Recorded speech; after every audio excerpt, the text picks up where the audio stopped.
Subscribe करें और bell दबाएं ताकि कोई खबर रह न जाए।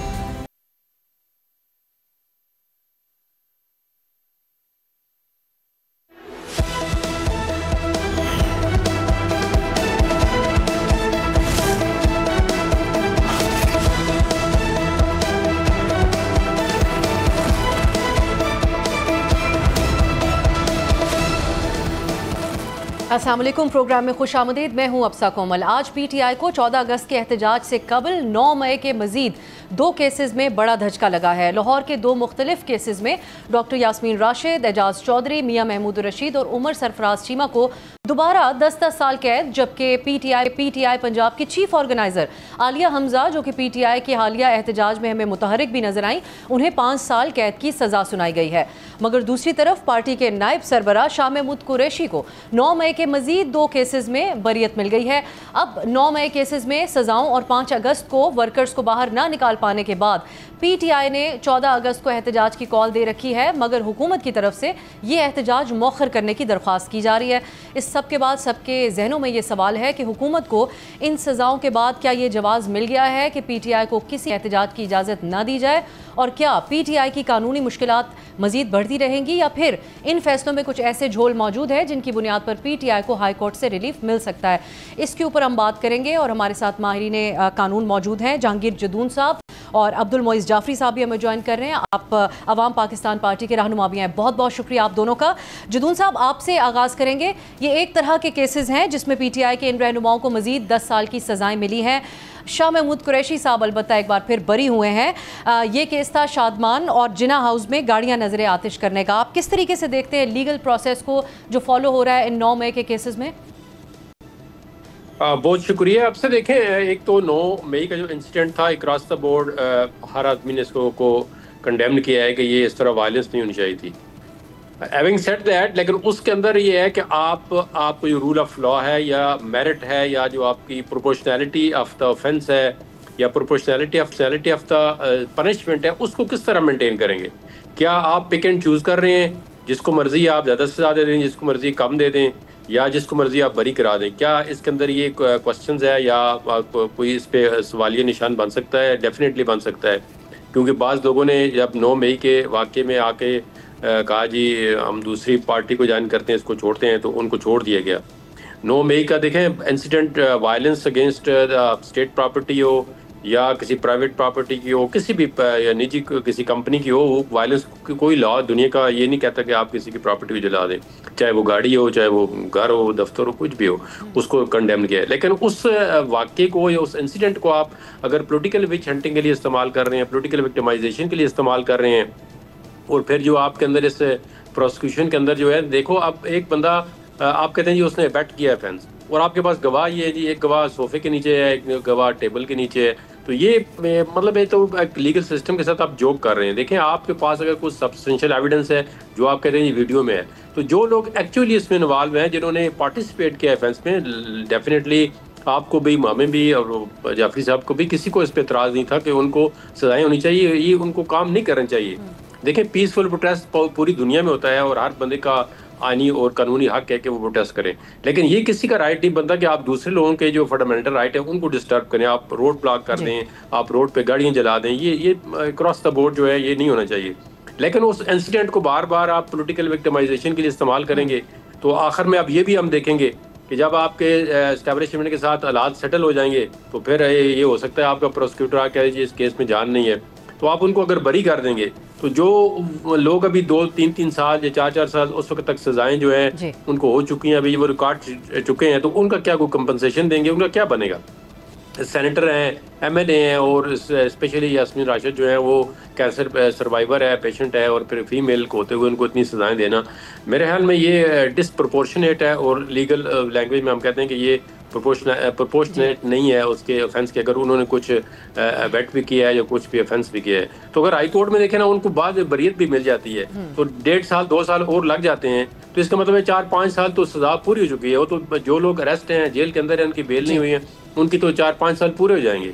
तो ये मेरे ख्याल में एक किस्म की प्राइमा फेशिया लग रहा है कि ये केस जो है मेरिट पे सजाएं नहीं हो रही। हाई कोर्ट में आगे मजीद इसका क्या मुस्तकबिल होगा, इस पर मजीद आपसे बात करूंगी। मोइज साहब, PTI की तरफ से कैन चूज कहा जा रहा है, सियासी विक्टिमाइजेशन कहा जा रहा है, आपको भी एक दोहरा मेयार नजर आता है जैसे शाह महमूद कुरैशी साहब बरी हुए, या ये दलील काफ़ी है जो उनकी तरफ से अदालत के सामने भी रखी गई कि वो उन शहरों में मौजूद नहीं थे जहाँ जहाँ ये एहतजाज हुए, इनफैक्ट वो कराची में थे। सो आपको भी एक इसके अंदर नज़र आता है डबल स्टैंडर्ड्स? देखिए, कोई स्टैंडर्ड है ही नहीं। अब साहब, अगर होता कोई स्टैंडर्ड तो मैं कहता कि डबल स्टैंडर्ड है। हाँ, आर्बिट्ररी है। मतलब जब कोर्ट के अंदर जो फैसलाबाद की ATC का वर्डिक्ट है उसके अंदर तो जवाज़ ये बनाया गया है कि हम अगर किसी पार्टी के ख़िलाफ़ होता तो हम सबके सबको जेल भेज देते, लिहाजा हम किसी पार्टी के ख़िलाफ़ नहीं है, लिहाजा 100 को जेल भेज रहे हैं और 77 को बरी कर रहे हैं। देखिए, जिस मेयार पे ये तफ्तीश की गई है, जो जुर्म की तारीफ़ है, दहशतगर्दी जो है, वो उसके लवाजमात पूरे करने के लिए आप रियासत के ख़िलाफ़ एक बाकायदा बगावत की मुहिम चला रहे हों, आप महज रियासत के जितने भी अहम वो जगहें हों, आप उनके ऊपर महज बलवा अगर कर रहे हों तो फिर वो जुर्म बलवा है, वो जुर्म दहशतगर्दी नहीं है। और फिर उस दहशतगर्दी के अंदर अबैटमेंट किस तरह की जाती है, किस नीयत से की जाती है, ये तमाम जो इंग्रेडिएंट्स हैं ऑफेंस के वो मीट नहीं हुए हैं। आप एक जुर्म की शख्सियत, आप एक जुर्म की जो तारीफ़ है वो महज उसकी संगीनी की वजह से नहीं तब्दील कर सकते अगर उसके इंग्रेडिएंट्स ही फ़र्क हों जिस चीज़ में आप उसको तब्दील करना चाह रहे हैं। आप एक पत्थर मारने, एक जुर्म की संगीनी की वजह से उसकी जो मैक्सिमम पॉसिबल पनिशमेंट है वो दे सकते हैं। इसी तरह दहशतगर्दी की इस तरह इतनी आसानी से ये इल्ज़ाम आप नहीं लगा सकते, और अगर लगाया है तो जिस तरह ये जजमेंट्स ने फ़ैसला किया है कि वो प्रूव होता है, वो तो मज़े का खेज़ है। हमारे इस अदालती निज़ाम में अंग्रेज़ी जिस तरह की इस्तेमाल की जाती है, अननेसेसरीली मुश्किल अल्फाज, अननेसेसरी मुश्किल और अननेसेसरीली इर्रेलेवेंट बातें की जाती हैं, यहाँ पे जाके आग लगाओ। जी, मैं कता कलामी की माज़रत, क्योंकि जिस हवाले से आप बात करें, जिस नौयत के वाक़यात थे और जिस हद तक इसके कुछ वीडियो एविडेंस भी सोशल मीडिया और मीडिया के ज़रिए मौजूद है, उसकी बेसिस पे आप समझते हैं कि ज़्यादा स्ट्रॉन्ग केसेस चल सकते थे जिस पे कुछ सवाल भी ना उठता अगर तरीक़ा-ए-कार मुख्तलिफ होता? नहीं, मेरे ख्याल में जिन लोगों ने एक्चुअली बिल्डिंग्स को आग लगाई है, पथराव किया है, शोहदा के मुजस्मे, शोहदा के कब्रिस्तानों के ऊपर हमला किया है, उनको जो संगीन तरीन सज़ा होती है बलवे की वो होनी चाहिए, और वो प्रूवेबल भी थी, उसके वीडियोज़ भी हैं। लेकिन ये कह देना कि जो सियासी लीडरान थे वो भी उनके साथ उतने ही मुलव्विस थे क्योंकि उनकी नीयत एक थी, इसको देखें, इसको शवाहिद के साथ प्रूव करना ज़रूरी होता है। महज ये कह देना काफ़ी नहीं है कि आप भी उसी शहर में थे तो आप भी उनके साथ मिले हुए थे। ये जो अबैटमेंट का जो इल्ज़ाम है उसका एक मेयार होता है कि यार आपने उनका हाथ बटाया, किस तरह बटाया, आपने वाकई में ये नियत करके उन सबको वर्गलाया, वहाँ खड़े होकर भेजा, उनको देखा ये सब करते हुए, उनको रोकने की कोशिश नहीं की। ये सारी बातें एक हद तक प्रूव अगर हों तो फिर बात की जाती है। ये तो नहीं हो सकता ना कि हाँ आप पार्टी के नायब सदर थे और आप शहर में ही थे तो आप भी इनके साथ मुलव्विस हैं। मतलब इस समरी बुनियाद पे किसी को सज़ा का मुर्तकिब करना और किसी को सज़ा से माफ़ इस बुनियाद पे कर देना कि आप तो चलो शहर में ही नहीं थे, आप मूवी देख रहे थे। मतलब अगर फवाद चौधरी साहब को इस उज़र पे छोड़ा गया है कि वो उस वक्त एक मूवी देख रहे थे, तो क्या वो उन व्हाट्सएप के इमेजेस और टिकटॉक के इमेजेस जो इस्तेमाल किए गए हैं एविडेंस के लिए, क्या वो उसके अंदर हिस्सेदार नहीं हो सकते थे सिनेमा में बैठ के? क्या वो फॉरवर्ड नहीं कर सकते थे उन इमेजेस को? तो ये देखें, ये मंतक जो है ये समझ से बाहर है। जदून साहब, अब ये सवाल होता है कि हुकूमत इस सब से क्या उनको फ़ायदा होगा? आपको नज़र आता है कि किसी भी तरह के एहतजाज, मुजाहरे से या जलसे से PTI को रोकने के लिए इन सज़ाओं को हुकूमत जवाज़ बना सकती है कि ये पुरतशद्दुद एहतजाज करते हैं और ये सज़ाएँ इस बात का सबूत हैं? एक और बात जो हमने सुनी, हुकूमती वज़रा इस ख्वाहिश का तो इजहार करते रहे थे बहुत पहले से कि इस पार्टी पर पाबंदी लगाई जाए, उसका जवाब भी ये सज़ाएँ देती हैं कि बतौर पार्टी PTI पर पाबंदी लगा दी जाए? नहीं, मेरा नहीं ख्याल कि बतौर पार्टी किसी भी पार्टी पे पाबंदी होनी चाहिए। लेकिन एक इंडिविजुअल का जो एक्ट होता है, वायलेंस करता है, तो फिर वो पूरी पार्टी की जिम्मेदारी नहीं होती। अभी जिस तरह हम इस पे कर रहे हैं डिस्कशन के, देखें बैटमेंट का जो ऑफेंस है उसको प्रूव करना खासा मुश्किल होता है कि उसके लिए सब्सटेंशियल एविडेंस होती है, किस फॉर्म में इसने बैटमेंट की है, क्या उसने लोगों को, उसके लिए क्या एविडेंस है आपके पास। वो जब तक सब्सटेंशियल और स्ट्रॉन्ग एविडेंस ना हो फिर उस पर नहीं है। देखें, पोलिटिकल पार्टी का बिल्कुल राइट है वो प्रोटेस्ट भी करें, लेकिन आप थोड़ा सा अगर इनके भी रवैये पे देखें तो इन्होंने ये चीज़ें कर करके तो खुद अपने आप पे एक ऐसा जो है वो इल्ज़ाम लगा लिया है, या एक ऐसा प्रिजम्पशन आप देख लें कि जो रिबटेबल होती नज़र नहीं आती। अब एक सूबे का वज़ीर आला कहता है जी मैं असला लेके आऊँगा, आप मारेंगे या हम भी मारेंगे। देखें, स्टेट कोई भी, अगर PTI की भी हुकूमत थी तो उन्होंने भी तो प्रोटेस्ट को रोकते रहे हैं ना, तो वो तो आगे पार्लियामेंट हाउस तक नहीं आते। एक ज़माना था पीटीआई वाले प्राइम मिनिस्टर हाउस तक पहुंच गए थे, प्राइम मिनिस्टर गेट के ऊपर चढ़ गए, पार्लियामेंट के ऊपर उन्होंने आपको पता है क्या क्या नहीं किया। तो उसके पीछे भी आजकल तो अब मैं तो स्ट्रेट फॉरवर्ड ये कहूँगा कि इसमें बहुत सारी चीज़ें होती हैं जो हमें एज ए स्टेट इंस्टीट्यूशन भी देख रहे हैं कि इंस्टीट्यूशन क्या कर रहे हैं। तो पॉलिटिकल पार्टी के वो तो अगर पीसफुल प्रोटेस्ट हो तो उनको रुकावट नहीं होनी चाहिए, लेकिन ये अब पॉलिटिकल पार्टी को साबित करना है कि हमारा जो प्रोटेस्ट है वो पीसफुल होगा। तो जो इनका बजाय प्राइमा फेशी एक्ट लगता है तो वो तो इनके अंदर एग्रेसिवनेस भी है। फिर ये पहले कह देते हैं जी हम ये कर देंगे, हम वो कर देंगे, तो वो फिर गवर्नमेंट को डेफिनेटली एक जवाब मिल जाता है कि इनका प्रोटेस्ट जो है वो पीसफुल नहीं होता। और जो प्राइमा फेशी पीछे इनका ट्रैक रिकॉर्ड है, अब सुप्रीम कोर्ट के भी अंदर आपको पता है 2-3 केसेस प्रोटेस्ट के जा चुके हैं, और उन्होंने कैटेगोरिकली आर्डर भी दिया था कि इस लाइन से आगे ना आए, लेकिन फिर भी इन्होंने वो वायलेट किया। ब्लू एरिया के अंदर फिर आपको पता है आग लगा दी गई, और काफ़ी चीज़ें हैं जो बंदा कह सकता है और डिस्कस भी कर सकता है। साहब, ये जो एहतजाज की का लाहे अमल है पीटीआई की, एक स्ट्रेटजी के एहतजाज के ज़रिए और एक बड़ी अवामी सपोर्ट तो उनके साथ है, लेकिन उसमें नाकामी हमें नज़र आती है। 5 अगस्त को आपने देखा एक बड़ी कॉल थी, लेकिन उस तरीके से लोग नहीं निकल सके, और रियासती एक क्रैकडाउन का भी हुकूमत की तरफ से उनको सामना था। अब 14 अगस्त की जो उन्होंने तारीख दी है, हुकूमत एक तरीके से उनको खबरदार कर रही है कि ये एक नेशनल डे है, आप उस दिन एहतजाज न करें। ये दुरुस्त लाहे अमल है पीटीआई का कि जब मालूम है कि रुकावटें रहेंगी उसके बावजूद वो कॉल देते हैं, या आप समझते हैं कि अब यही रास्ता उनके पास बाकी है, या सियासी तरीके से अब उनको देखना चाहिए अपने मामलात को? और क्या वजह रही कि शाहिद खाकान अब्बासी साहब जिस जमात से आपका ताल्लुक है वो इस इत्तेहाद में अब हमें नज़र नहीं आते अपोजिशन के? मेरे ख्याल में पीटीआई की डेस्परेशन जो है वो तो आया है। उनके जो वर्कर्स हैं उन्होंने कई बार कोशिश की है अपने एहतजाज को रिकॉर्ड करने की। पहले भी उन्होंने अपने एहतजाज जो है वो मनसूख इस बुनियाद पे किए हैं कि रियासत का आज एक अहम मकसद पूरा होना है, या किसी का विज़िट होना है, या किसी वजह से इस वक्त कौम के मफाद में नहीं है, और उन्होंने देखा है कि इसका उनको फिर कोई फ़ायदा नहीं होता, मज़ीद नुकसान ही होता है, और उनका मोमेंटम जो है वो टूटता है। हद तक ये कि उनके ऊपर 26 नवंबर के जो उनका धरना था जिसके अंदर बाकायदा जानी नुकसान हुआ था, उसको भी हुकूमत जो है वो सक्सेसफुली उस मोमेंटम को तोड़ पाई, क्योंकि उस वक्त भी डेस्परेशन इतनी थी। अब आज उनसे ये कह देना कि नहीं ये तो मुल्क का बहुत अहम दिन है, यौम आज़ादी है, तो पीटीआई की तरफ से तो ये हक बजाने पे कहा जाना कि इसी आज़ादी के लिए हम जद्दोजहद कर रहे हैं, जो आज़ादी इस वक्त इस मुल्क में मिसिंग है, कम अज़ कम हमारे लिए।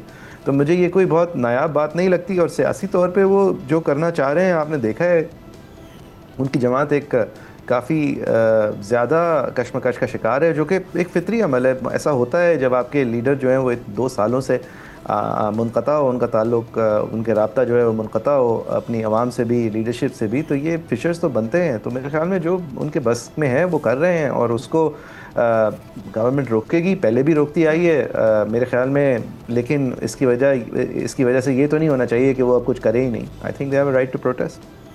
जदून साहब, अब 26वीं तरमीम के बाद बातें हो रही हैं 27वीं तरमीम की। हम इस्लामाबाद में बैठे हैं, 6 मगोयों की हद तक है, हुकूमत इसकी ओनरशिप नहीं लेती, लेकिन साफ इनकार भी नहीं करती। आज़म तारर साहब ने, वज़ीर कानून ने, एक मौके पे कहा था कि 26वीं तरमीम में अगर कोई कमी रह गई तो मिलकर उसको कर लेते हैं। अब हम देखते हैं कि इन सज़ाओं के बाद डिस्क्वालीफाई हुए अपोजिशन लीडर पंजाब में भी और कौमी असम्बली में भी। आपको लगता है कि हुकूमत इस तरफ जाएगी, या वकला की कोई रेजिस्टेंस जो अभी तक हमें बिल्कुल नज़र नहीं आती उसका सामना उनको करना पड़ सकता है? एक इल्ज़ाम है कि वकला बार्स अब हुकूमत के हाथों में है। नहीं, डेफिनेटली देखें, वकला के अंदर जो 2 मेजर ग्रुप हैं उसमें एक जो ग्रुप है वो गवर्नमेंट के साथ है, दूसरा जो है वो उसमें मेजॉरिटी वकील जो हैं वो पीटीआई से बिलोंग करते हैं। तो 26 अमेंडमेंट गवर्नमेंट के वकला जो है वो उसके खिलाफ नहीं खड़े होते, जबकि अपोजिशन और पीटीआई के वकला है। तो जो अगर न्यूट्रल लोग हैं वो भी देखें तो 26 अमेंडमेंट को अच्छी जो है वो आईनी तरमीम नहीं है, बल्कि उसने तो अदलिया की आज़ादी की बड़ी कदगन लगा दी है। तो अभी देखें ना, अपनी मर्जी के जज आपने पैक कर दिए हैं, सुप्रीम कोर्ट के अंदर भी, इस्लामाबाद हाई कोर्ट के अंदर भी, बाकी कोर्टों के अंदर भी। देखें, 26वीं आईनी तरमीम का मकसद सिर्फ ये था कि एग्जेक्टिव जो है वो जुडिशरी को कंट्रोल कर सके, और उनका जो बैलेंस जो है वो टिल्ट है एग्जेक्टिव की तरफ। अभी पहले ज़माने में ऐसा था कि चीफ जस्टिस ज़्यादा पावर थी, जुडिशियल के सब वो एक्सरसाइज करते थे, लेकिन 26 अमेंडमेंट के बाद पावर का जो बैलेंस है वो एग्जेक्टिव की फेवर में टिल्ट है। तो अगर अभी कोई भी पॉलिटिकल पार्टी आएगी तो वो मेरे ख्याल में इसको स्क्रैप नहीं करेगी या उसको मेंड नहीं करेगी, वो यही, क्योंकि उनकी फेवर में है। जो भी गवर्नमेंट ऑफ द डे होती है वो चाहती है कि जुडिशियल साइड पे भी, किसी भी साइड पे उनको डिस्टेबलाइज नहीं किया जाए, और इवन जो सही मेरिट पे आवाज उठती है उसको भी दबाने की कोशिश करते हैं। आप देखें ना, आपने कहा वकला की आवाज नहीं उठती, तो जब पीका एक्ट आया तो तमाम मीडिया के लोगों ने कहा, ये एहतजाज भी किया, हम भी उसमें गए कि हम ये कर देंगे, वो कर देंगे, तो उसको भी गवर्नमेंट ने एक तरह से दबा लिया है। इसी तरह वकला की भी मूवमेंट जो है अभी तक, तो बिल्कुल आपने सही कहा है, अभी तक कोई खातर ख्वाह जो है वो बस 2-4 नारे लगते हैं, फिर उसके बाद अभी तक तो कोई आगे एक्शन नजर नहीं आता। तो ये एज ए सोसाइटी हमें जो है इसको चाहिए कि जो चीज़ देखें ना पब्लिक इंटरेस्ट में नहीं है, अगर एक आईनी तरमीम है वो पब्लिक इंटरेस्ट में नहीं है तो उसको नहीं होना चाहिए। अगर पब्लिक इंटरेस्ट में है तो आपको बताना पड़ेगा। तो इसके लिए देखें, अगर बैकलॉग आप कम करते हैं तो उसके लिए आनी तरमीम की जरूरत नहीं है।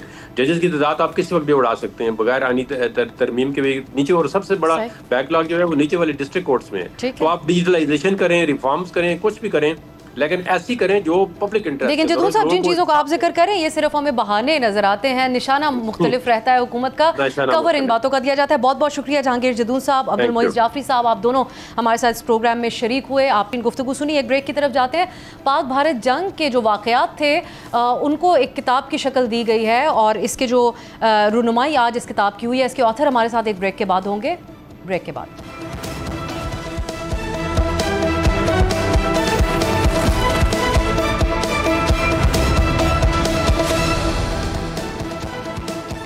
ब्रेक के बाद खुशामदीद। पाक भारत कशीदगी के बाद से भारत को हम देख रहे हैं कि हर मुश्किलात का सामना है। हालात मोदी हुकूमत के कंट्रोल से बाहर हैं। मोदी सरकार ना ही अपनी अपोजिशन को संभाल पा रही है, ना ही सच का सामना कर पा रही है, ना ही अमरीकी सदर डोनाल्ड ट्रंप और ना ही उनके टैरिफ्स को संभाल पा रही है। ये ओवरऑल हालात है इस वक्त मोदी हुकूमत के लिए। जबकि दूसरी तरफ भारत में पाकिस्तान की दिफाई कामयाबियाँ और जो सिफारती तौर पर भी पाकिस्तान ने कामयाबियाँ हासिल की वो ज़ुबान ज़द-ए-आम है। पाकिस्तान के आर्मी चीफ सैयद आसिम मुनीर ने गुज़श्ता 1.5 माह में अमेरिका के 2 हाई प्रोफाइल दौरे किए हैं। पहले दौरे में उन्होंने अमेरिकी सदर डोनाल्ड ट्रंप के साथ मुलाकात की, जबकि अपने हालिया दूसरे दौरे में अमेरिकी फ़ौज के कमांडर की रिटायरमेंट की तकरीब में वो खुसूसी मेहमान बने। इस मौके पर उनकी अहम मुलाकातें भी हुई, जिनको पाक अमेरिका दिफाई ताउन के हवाले से बहुत अहम समझा जा रहा है। अब भारत ने अपनी ये जो सुबकी है इसको ख़त्म करने के लिए दोबारा से झूठ बोलने का एक सिलसिला शुरू किया है। जंग ख़त्म होने के 3 माह बाद भारतीय एयरफोर्स के चीफ ने पाकिस्तानी तैयारे गिराने का एक मज़ाक़ खेज़ बयान दिया और सोशल मीडिया पे काफ़ी मजाक बनकर रह गया उनका ये बयान। प्रोग्राम के इस हिस्से में हम जानने की कोशिश करेंगे कि इतनी बड़ी कीमत और हजीमत उठाने के बाद क्या भारत दोबारा एक नई जंग मुसल्लत करने की कोशिश कर सकता है। हम इस हवाले से भी बात करेंगे कि किस तरह चंद दिनों की ये पाक भारत जंग ने हालात को यकसर बदल कर रख दिया। इस मौजू पर पाकिस्तान के साबिक निगरान वज़ीर इत्तलात मुर्तज़ा सोलंकी और माहिर आलमी अमूर अहमद हसन अरबी ने मुश्तरका तौर पर एक किताब लिखी है, जिसमें उन तमाम वाक़यात का अहाता किया गया है कि किस तरीके से पाकिस्तान मुख्तलिफ महाज़ों पर भारत के ख़िलाफ़ कामयाबियाँ हासिल कर, और ऐसे मामलात जिन्होंने भारत को भी हैरान कर दिया, इसका अहाता किया गया इस किताब में। इस पर बात करने के लिए हमारे साथ मौजूद हैं अहमद हसन अल अरबी। आप माहिर हैं बैनुल अक़वामी अमूर के और को ऑथर हैं इस किताब के। बहुत शुक्रिया अहमद साहब आपके वक्त के लिए। एक तो हम देखते हैं कि जो अहम वाक़यात होते हैं उसको डॉक्यूमेंट करना भी बहुत अहम होता है, और आप लोगों ने इसको काफ़ी बर वक्त ये किताब लॉन्च की है। इसका उन्वान है the war that changed everything. आपकी नज़र में ये हालात सिर्फ पाकिस्तान के लिए इस जंग के बाद तब्दील हुए या भारत के लिए भी? किन हवालों से रोशनी डाली गई है इस किताब में? जी बहुत शुक्रिया। देखें, जो the war that changed everything से मुराद ये है कि इसमें सब कुछ तब्दील हुआ, ना सिर्फ पाकिस्तान, ना सिर्फ भारत बल्कि पूरी दुनिया के हालात चेंज हुए। और ये मैं नहीं कह रहा, आप वेस्टर्न ऑथर्स को पढ़ के देख लें, आप इनके जितने डिफेंस एनालिस्ट हैं, फ्रांस के डिफेंस एनालिस्ट हो जो उस वक्त राफेल गिराने को कवर कर रहे थे, या अमेरिकन डिफेंस एनालिस्ट हों या यूरोपियन डिफेंस एनालिस्ट हों, ऑल वर उन सारों का कंसेंसस था इस बात से कि जो इंडिया पाकिस्तान की जंग हुई है उसकी जो चेंजेस हैं वो खित्ते तक महदूद नहीं हैं, वो ग्लोबल हैं। और फिर उसके बाद ये जो बुक थी इसमें हमारा बेसिकली तो हमने इनिशिएट इसको ऐसे ही किया कि हमने जो सारे इवेंट्स हुए थे वो चीज़ें जो पब्लिक को नहीं पता थी, वो चीज़ें जो नहीं बताई जा सकी उस जंग के दौरान, हमने उनको डॉक्यूमेंट करना था और एविडेंस और फैक्चुअल डेटा एनालिसिस के साथ करना था, ऐसी चीज़ जिसको कोई रिबट ना कर सके। सो वो हमने उस तरीके से इनिशिएट किया। While we were documenting it down तो हमें रियलाइज़ हुआ कि पूरी दुनिया में एक बहुत ज़्यादा नीड है टू नो कि ऑपरेशन बुनियानुन मरसूस और मार्का हक में एग्जैक्टली हुआ क्या था। तो ये करते वक्त हमें रियलाइज़ हुआ कि यार मार्का हक और बुनियानुन मरसूस जो है वो 6 या 10 में, या पहलगाम का जो फॉल्स फ्लैग ऑपरेशन था, टेक्निकली तो वहाँ से चीज़ें शुरू ही नहीं हुई। अगर हमें इस इस सिचुएशन को, इस वॉर को समझना है तो हमें वो माइंडसेट समझना पड़ेगा जिसने ये सब कुछ इनिशिएट किया, जिसने ये सब कुछ प्लान किया, जिसने कोरियोग्राफ किया पहलगाम का फॉल्स फ्लैग ऑपरेशन, और फिर ये जो ऑपरेशन सिंदूर का ड्रामा था वो लॉन्च किया। सो इस बुक के अंदर हमने हिस्टोरिकल डेटा भी सारे का सारा अटैच किया है कि ताकि दुनिया को पता चल सके कि हिंदुत्व क्या है, हिंदू राष्ट्र क्या है, इनके अजाइम क्या हैं इस खत्ते को लेकर, और ये दुनिया के लिए कितना बड़ा खतरा है। ये फिर अहमद, आप वैसे तो लोग किताब पढ़ें और ज़्यादा तफसील जो आप बता रहे हैं वो उसके अंदर ही पढ़ सकेंगे, लेकिन बेसिकली कहाँ से ये सिलसिला शुरू हुआ आपकी नज़र में? इस किताब का या जनरली? नहीं, जनरली जो आप कहते हैं कि भारत ये अभी से नहीं चल रहा था, बहुत पहले से चल रहा था। देखें, इसमें आप इनिशियली अगर आप देखें तो 1947 से ही इसको अगर आप देखें तो इन्होंने कभी भी पाकिस्तान के वजूद को तस्लीम नहीं किया, लेकिन जो रेडिकलाइजेशन पिछले 10-15 साल के पीरियड में हुई है, specially after the BJP came into power, specially जब ये आरएसएस और ये जो हिंदुत्व कल्टिस्ट फैशिस्ट जो ये कल्ट है एक, इसके हाथ में इंडिया की मिलिट्री आई और इसके हाथ में न्यूक्लियर आर्सेनल आया। एक्सपेडाइट प्रोसेस तब से हुआ, ये फॉल्स फ्लैग ऑपरेशन, पहलगाम, फिर पुलवामा, उससे पहले भी अगर आप देखें तो मुंबई अटैक्स जैसे फॉल्स फ्लैग ऑपरेशन भी हुए, लेकिन ये सारा सिनेरियो बहुत फास्ट फॉरवर्ड हो गया कि जब Narendra Modi the butcher of Gujarat basically came into power. अच्छा, अब जो तब्दीलियाँ हुई हैं पाकिस्तान के लिए, खा वो सिफारती महाज पर हों या आप जिस तरह हवाला दे रहे हैं दिफाई तज्जियों के हवाले से, ये आपको नज़र आता है कि इस मंजरनामे के हवाले से ही हैं, और बिलखुसूस जो अमेरिका का डोनाल्ड ट्रंप की जो इस वक्त पॉलिसी है, खारजा पॉलिसी है, उस एतबार से है, उसको किस हद तक इन वाक़यात ने जो दोनों मुल्कों के दरमियान, पाकिस्तान और भारत के दरमियान हुए, उसका असर हुआ अमेरिका की पॉलिसी के हवाले से? और साथ ही ये सवाल अक्सर होता है कि क्या अमेरिका हमें इसी लेंस से देख रहा है, ये महदूद वक्त के लिए पॉलिसी है उनकी खित्ते के हवाले से, या दूर रस इसके पाकिस्तान के लिए असरात होंगे? तो ये लॉन्ग टर्म आप समझते हैं कि ये जो दिफाई जीत है पाकिस्तान की, उसके असरात रहेंगे? जी देखें, जो चीज़ें आप ग्राउंड के ऊपर मिलिट्री पावर को प्रोजेक्ट करके अटेन करते हैं, जो एडवांटेजेस, चाहे वो फॉरेन पॉलिसी में हो चाहे इकोनॉमिक पॉलिसी में हो, वो शॉर्ट टर्म नहीं होते, वो लॉन्ग टर्म होते हैं। पाकिस्तान के जितने भी ये दुनिया का जो मिजाज पाकिस्तान को लेके बदला है, वो मार्का हक और बुनियानुल मरसूस की वजह से ही बदला है। और आप जहां तक अमेरिका की आप बात कर रहे हैं, अमेरिका का या डोनाल्ड ट्रंप का या अमेरिकन एस्टैब्लिशमेंट का इस वक्त जो एंटी इंडिया रेटरिक है या नैरेटिव है, वो आप ये देखें कि वो 70 साल की जो उनकी इंडिया की पॉलिसी है उसको निगेट करके बना है। तो वो इतना कमज़ोर नहीं है कि वो एक शॉर्ट टर्म के बाद दोबारा से they go back to being nice to India, ऐसा नहीं होगा। ये जो सारी चेंजेस आ रही हैं, ये सोच समझ के आ रही हैं।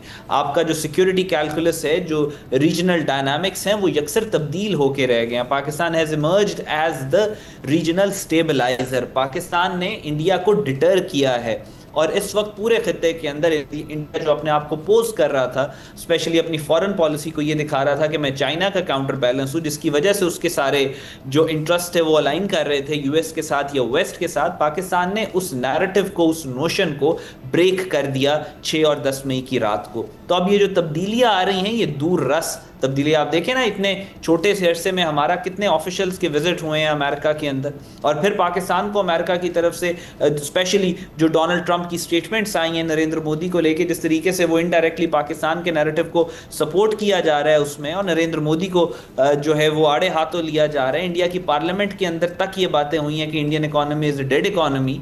तो ये सब कुछ जो हो रहा है, ये इतनी जल्दी वापस नहीं जाएगा, ये आगे मजीद बढ़ेगा। अमेरिका का जो रिफ्ट है इंडिया के साथ, वो मजीद बढ़ेगा। अमेरिका की प्रॉक्सिमिटी पाकिस्तान के साथ मजीद बढ़ेगी। अच्छा, अब भारतीय मीडिया के रोल का भी जिक्र किया गया है। आपके को ऑथर मुर्तज़ा सोलंकी साहब हैं, जिनका पाकिस्तान के मीडिया से बहुत साल ताल्लुक़ रहा, फिर वो निगरां दौर में वज़ीर इत्तलात भी बने। आपका भारतीय मीडिया के साथ आमना सामना हुआ इस जंग के दौरान, और हमने देखा कि वहाँ पर बहुत मौसर तरीके से आपने न सिर्फ पाकिस्तान का मौक़िफ़ रखा, बल्कि एक तरह से फैक्ट चेक भी करते रहे उनको। अब आपकी नज़र में और इस किताब में भी हमें इस हवाले से क्या पढ़ने को मिलेगा? कितना असर रहा जो एक डिस्कोर्स था, जो भारतीय हुकूमती पॉइंट ऑफ व्यू देता रहा उनका मीडिया, उसने वो असरअंदाज हुआ उनका कौमी जो सरकारी मौक़िफ़ था उस हवाले से, उसकी क्रेडिबिलिटी के हवाले से भी, और इट्सेल्फ जर्नलिस्टिक क्रेडिबिलिटी को किस तरह इफेक्ट किया इसने भारतीय? देखिए, जर्नलिज्म की तो धज्जियां उड़ाई हैं इंडिया ने, और अभी से नहीं, काफ़ी अरसे से ये उड़ाते चले आए हैं। आपने वो खबर मशहूर आपको याद होगी जिसका पूरी दुनिया में मजाक बना के लाहौर की सी पोर्ट को हमने कैप्चर कर लिए, इंडियंस ने जो बात की थी, वो देखने को तो बहुत फनी एक खबर थी, उसका मजाक भी बहुत ज़्यादा बना दुनिया में, लेकिन आप उसके पीछे देखें कि एक 1.25 बिलियन पॉपुलेशन की एक मुल्क है जो न्यूक्लियर आर्म्ड है, और उस मुल्क के इलेक्ट्रॉनिक मीडिया, नेशनल मीडिया के ऊपर इस तरह की फेक न्यूज़ चल रही है, तो आप सोचिए कि कितना बड़ा डिजास्टर है। और फिर उसके बाद दुनिया की तारीख का सबसे बड़ा फेक न्यूज़ का नेटवर्क भी EU डिसइंफॉर्मेशन लैब ने जो पकड़ा था, वो भी इंडिया का ही था। सो इस सारी सिचुएशन के अंदर इंडियन मीडिया का बहुत डिजास्ट्रस रोल था इस सारी जंग को भड़काने में और इवन इंडिया को मजबूर करने में। तो वो जाहिर है वो एक ऐसा फ्रैंकेनस्टाइन मॉन्स्टर है इंडियन मीडिया, जो RSS ने, बीजेपी ने क्रिएट किया है। अब वो इसी हुकूमत को, इसी रियासत को, इसी इंडियन यूनियन को डिवाउर करने जा रहा है, and practically the government of India can not do anything about it. वो मीडिया जिसको 80% बीजेपी ओन करती है, वो बीजेपी को ही कंज्यूम कर जाएगा और बीजेपी के पास कुछ भी नहीं होगा उसको रोकने के लिए। अच्छा, इस किताब में आपने कुछ इस जंग के दौरान जो मेजर ब्लंडर्स भारत की तरफ से, गलतियां जो मेजर उनकी तरफ से की गई थी, उसको भी हाईलाइट किया है। ये दिफाई एतबार से उनके ब्लंडर्स हैं या सिफारती एतबार से हैं? कुछ ब्लंडर्स अभी भी हम देख रहे हैं, उसका सिलसिला जारी है। भारत के एयर चीफ का जो स्टेटमेंट है उसकी बहुत स्क्रूटनी है। ख़ुद मोदी का जो एक मौक़िफ़ रहा, उनकी अपोजिशन की तरफ से उनको सख्त सवालात का सामना रहा। इस जंग के दौरान आपने किन हवालों से भारतीय जो ब्लंडर्स हैं उसको हाईलाइट किया? देखिए, it is a story of blunder upon blunder. हमने किताब में स्पेशली इनके ब्लंडर्स का जिक्र किया, और बहुत सारे, और अभी भी जितनों का हमने जिक्र किया है उसमें टोटल इनके ब्लंडर्स होंगे उसका शायद 20 to 25% हम किताब में पेन डाउन करने में कामयाब हुए हैं। अभी भी, आज भी जब हम बात कर रहे हैं तो एक और ब्लंडर हुआ है कि इन्होंने ये प्रेशर के अंदर आके राहुल गांधी को अरेस्ट कर लिया। सो इनका इतने ब्लंडर्स हैं, स्पेशली वॉर से रिलेटेड पहलगाम वाला false flag in itself was a blunder. उसको आप ओपन अप करें उस केस को, तो उसके अंदर सैकड़ों ब्लंडर्स हैं, जिस तरीके से वो फेक एक फॉल्स फ्लैग ऑपरेशन किया। फिर उसके बाद इन्होंने जो मिसाइल अटैक पाकिस्तान में किया, ग्रेव मिस कैलकुलेशन। फिर उसके बाद इनको पता ही नहीं था कि इनकी एयरफोर्स ने किस तरीके से पाकिस्तान के साथ लड़ना है, अगैन मिस कैलकुलेशन। फिर उसके बाद ये एक्सपेक्ट ही नहीं कर रहे थे कि पाकिस्तान का रिस्पॉन्स क्या होगा, तो इंटेलिजेंस फेलियर था वो, जो इन्होंने कहा कि पाकिस्तान ने हम पर ही हमला करना शुरू कर दिया। सो ये एक पूरी लंबी कहानी और लंबी दास्तान है, और अनफॉर्चुनेट बात ये है कि इंडियंस अभी भी सीख नहीं रहे अपने ब्लंडर्स से। वो अभी भी ब्लंडर्स करते चले जा रहे हैं, और एक और बहुत बड़ा ब्लंडर करने लगे हैं, जो ये कह रहे हैं कि ऑपरेशन सिंदूर अभी खत्म नहीं हुआ, पॉज हुए और हम पाकिस्तान पे दोबारा कोई अटैक करेंगे। इससे बड़ा ब्लंडर अभी तक इन्होंने कोई नहीं किया जो करने जा रहे हैं। इस स्टेटमेंट और राहुल गांधी की गिरफ्तारी का आप जिक्र कर रहे थे, यकीनन उन्होंने बतौर अपोजिशन लीडर बड़े सख्त सवालात उठाए, लेकिन साथ साथ उन्होंने अपने मुल्क में इंतखाबी बेज़ाब्तियों का भी एक बड़ा इल्ज़ाम लगाया मोदी पर, जिसकी वजह से, और ये हम खित्ते में देखते हैं जो भी इलेक्शन होते हैं मुख्तलिफ ममालिक के अंदर, उनके वो इलेक्शंस कॉन्ट्रोवर्शियल ही होते हैं अपोजिशन की नज़र में। एक हमें यही सिलसिला भारत में भी नज़र आ रहा है, जिस सिलसिले में बज़ाहिर नज़र आता है राहुल गांधी की आज की गिरफ्तारी हुई है। अहमद साहब, जिस स्टेटमेंट का आप हवाला दे रहे हैं भारतीय आर्मी चीफ के, जिन्होंने कहा कि ऑपरेशन का सिलसिला अभी भी कोई ना कोई जंग की वो बात जो कर रहे हैं, इसके मकासद आपको क्या नज़र आते हैं? क्योंकि जो हालात हैं इस वक्त तिजारती तौर पे, सिफारती तौर पे भारत के लिए मुमकिन तो नज़र नहीं आता कि वो इस किस्म का कोई मिस एडवेंचर करें, लेकिन बयान का मकसद आपको क्या नज़र आता है? जी देखें, जो राहुल गांधी को भी इन्होंने अरेस्ट किया है, उस पर भी मुझे ऐसा लगता है कि वो जो इलेक्शन में बेज़ाब्तियों की बात थी वो एक बहाना है। असल में राहुल गांधी इनको एक्सपोज करके ऑपरेशन सिंदूर को मोदी की हुकूमत को बहुत ज़्यादा नुकसान पहुंचा रहे थे। आपको पता है कि इनके अपोजिशन को तो इन्होंने बिल्कुल दीवार के साथ लगाया हुआ था। ये ऑपरेशन मार्का हक और बुनियादन महसूस के बाद इनको ब्रीदिंग स्पेस मिली है अपोजिशन को बात करने की पार्लियामेंट में। आपने देखा कि मजबूर किया नरेंद्र मोदी को कि वो पार्लियामेंट में आए और क्वेश्चंस को एड्रेस करे। तो सितंबर का मंथ वैसे ही बहुत ज़्यादा इंपॉर्टेंट होने वाला है। सितंबर में नरेंद्र मोदी पे मोहन भगवत का प्रेशर है कि वो 75 ईयर्स का हो रहा है तो वो सीट खाली करे ताकि योगी आदित्यनाथ को लाके इंस्टॉल किया जा सके। फिर उसके अलावा और बहुत सारे फैक्टर्स हैं, जो इनकी वेपन प्रोक्योरमेंट है वो भी इन्होंने इमरजेंसी बेसिस के ऊपर की है। $419 बिलियन का ये लोग असलहा ले रहे हैं। और उसके अलावा इनका जो इंडिया का माइंडसेट है वो ये है कि उनको जो जिल्लत और रसवाई उठानी पड़ी है मार्का हक और बुनियादन महसूस के बाद, जो इनको हजीमत उठानी पड़ी है पूरी दुनिया में, उससे बचने का एक ही तरीका है कि पाकिस्तान के ख़िलाफ़ कोई और मिस एडवेंचर करे। Technically it is not possible. किसी भी इंडिपेंडेंट एनालिस्ट से आप बात करें वो यही कहेगा कि जी ये अटैक करेंगे और उसके बाद पाकिस्तान जो है वो 5 गुना बड़ा जवाब देगा और पाकिस्तान इनके जो इकोनॉमिक टारगेट्स हैं पाकिस्तान उनको भी हिट करेगा और इनको पूरे इंडिया की डेप्थ जो है वहां पे पाकिस्तान हिट करेगा। पाकिस्तान का प्लान यही है। लेकिन होगा ये कि ये फिर भी इस तरह का कुछ भी एक्ट कर सकते हैं क्योंकि हमारी इंसानियत की तारीख भरी हुई है मिसकैलकुलेशन से। अगर मोदी 6 मई को मिसकैलकुलेट कर सकता है, 10 मई को मिसकैलकुलेट कर सकता है, तो सितंबर या अक्टूबर या नवंबर के मंथ में क्यों नहीं मिसकैलकुलेट करेगा? आप उनका जो स्टेटमेंट्स हैं, कल उन्होंने उनका जो एयरफोर्स का चीफ है उसने जो ड्रामा किया कि हमने पाकिस्तान के जहाज गिराए थे, हम बताना भूल गए, 3 महीने बाद बता रहे हैं, और फिर राहुल गांधी का अरेस्ट। तो it is quite possible they are planning a mischief, और उससे पहले ये जो आवाज़ें इसके खिलाफ हैं मोदी के, उसको ये साइलेंट करवाना चाह रहे हैं। could be a possibility। माहौल आपको लगता है कि इस हवाले से बनाया जा रहा है। बहुत शुक्रिया, अहमद हसन हमारे साथ थे और आपकी किताब के लिए। अभी नाजरीन एक ब्रेक की तरफ जाते हैं। जिस बात का जिक्र हो रहा है भारत में अपोजिशन लीडर का गिरफ्तार होना, पाकिस्तान में इंतखाबात के ऊपर बेज़ाब्तियों के इल्ज़ामात लगते रहते हैं, लेकिन भारत में इस नौयत के इल्ज़ामात और इस अंदाज में अपोजिशन लीडर का गिरफ्तार होना यकीनन एक बड़ी खबर है। इसकी तफसील आपके सामने रखेंगे एक ब्रेक के बाद।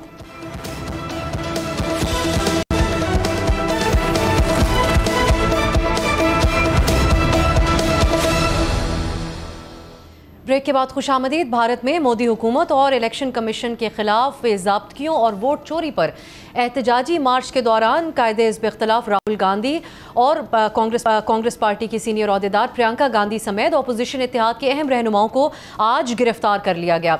भारतीय मीडिया के मुताबिक राहुल गांधी 300 अपोजिशन के अरकान के साथ इलेक्शन कमीशन की तरफ मार्च कर रहे थे और गिरफ्तारी के मौके पर राहुल गांधी का कहना था कि उनकी लड़ाई सियासी नहीं बल्कि आइन बचाने की है। ये लड़ाई एक आदमी और एक वोट के असूल के लिए है। उन्होंने कहा कि हम वोटर लिस्ट चाहते हैं। राहुल गांधी ने 7 अगस्त को एक प्रेस कॉन्फ्रेंस की थी जिस पर यह शुरू हुआ और इस दौरान उन्होंने मोदी हुकूमत और अपने इलेक्शन कमीशन पर एक गठजोड़ के जरिए इंतखाबात में बड़े पैमाने पर धांधली के इल्ज़ामात लगाए थे।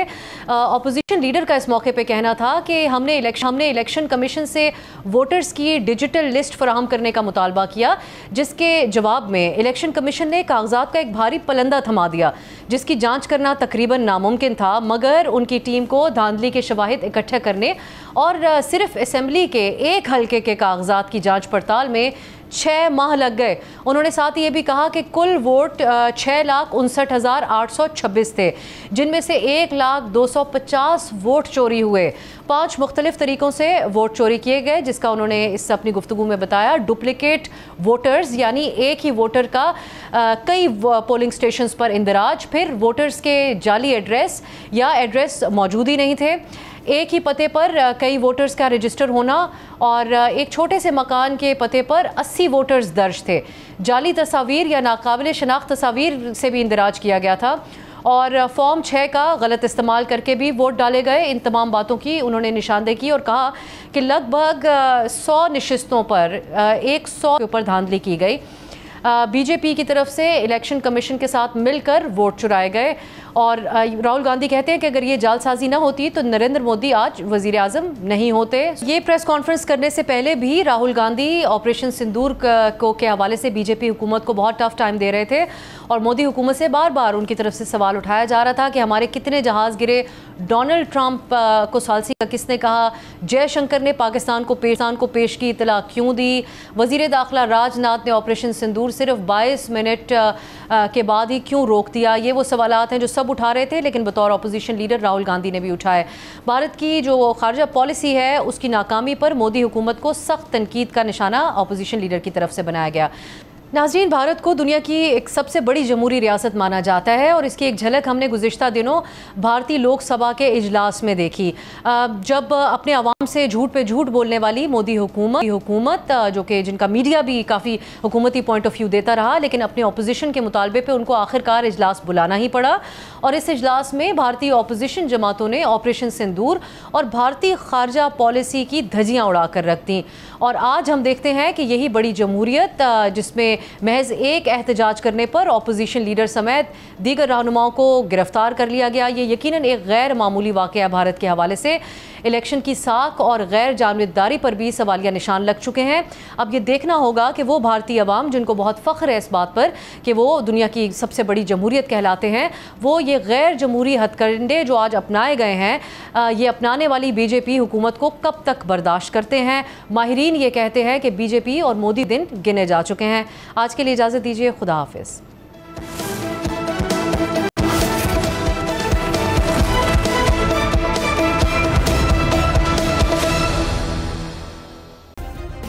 सब्सक्राइब करें और बेल दबाएं ताकि कोई खबर रह न जाए।